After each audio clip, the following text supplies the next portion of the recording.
What about high cholesterol and coconut oils?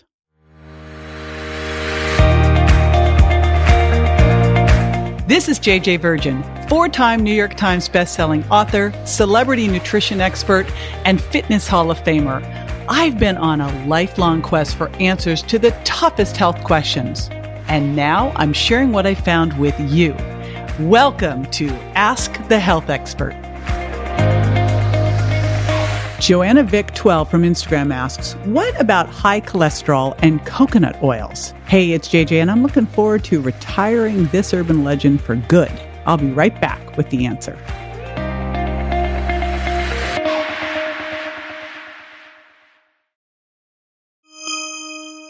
All right. Well, first of all, when we talk high cholesterol, we've really got to look at more than just total cholesterol, right? So there's total cholesterol, and then within that, we look at the different fractions. The most common are HDL and LDL. Used to be that we thought HDL was the good guys and LDL were the bad guys, and now we know there's even more to it than that. That's really the size, the particle size that makes the difference. As usual, size matters. And so with this, the small, dense particles are the ones that really create the problem. They can pit your endothelial lining and cause plaque buildup that causes those big problems like narrowing the arteries and reduce blood flow and heart attacks. So let's not have that happen here. So what do you need to do? Well, first of all, you want to really look at all of your numbers. You want to know all your numbers here.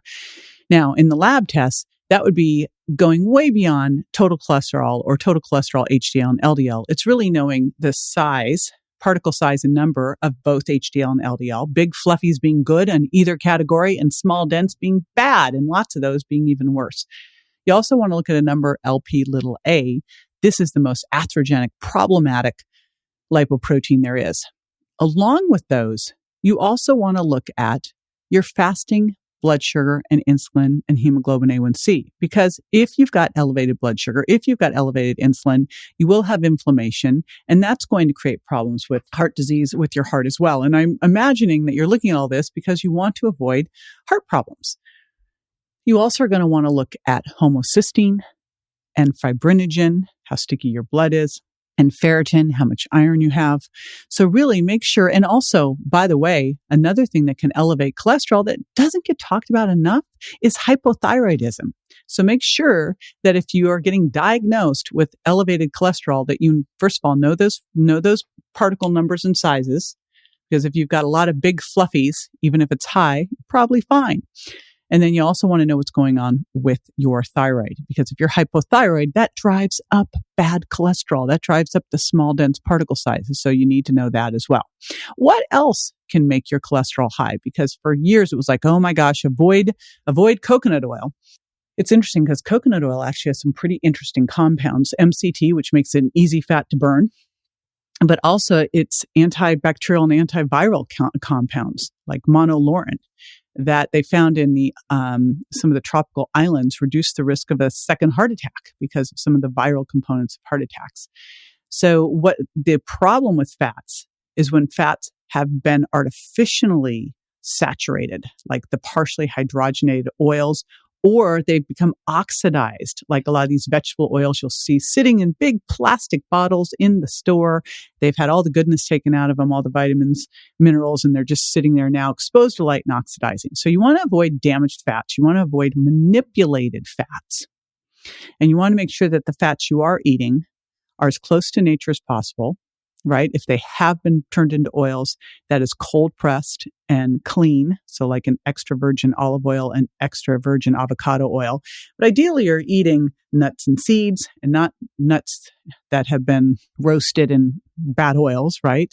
So I like to get raw nuts, soak them in some pure spring water with a little sea salt, and then low roast them at about 200 degrees for a couple hours, or dehydrate them.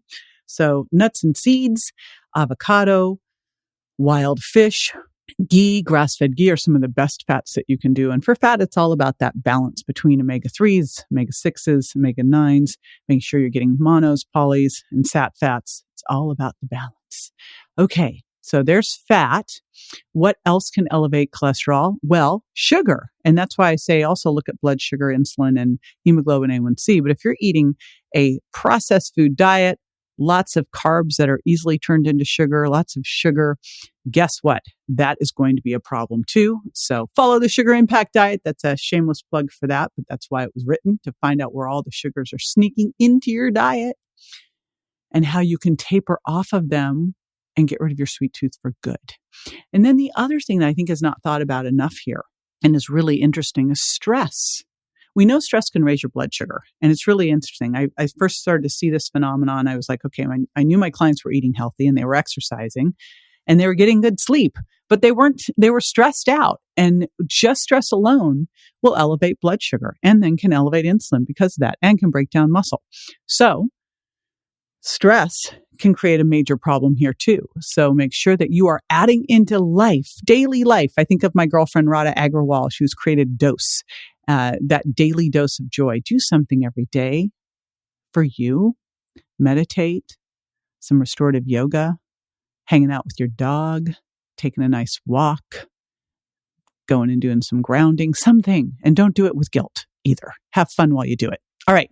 So there's the answer to that.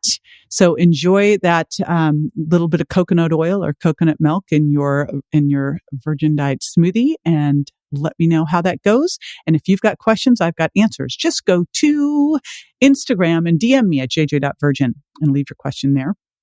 And if you haven't subscribed yet, you don't want to miss your daily dose. So go to subscribe2jj.com. See you next time. This is JJ with Ask the Health Expert. I do this 5 times a week, so make sure you never miss a show by going to subscribe2jj.com.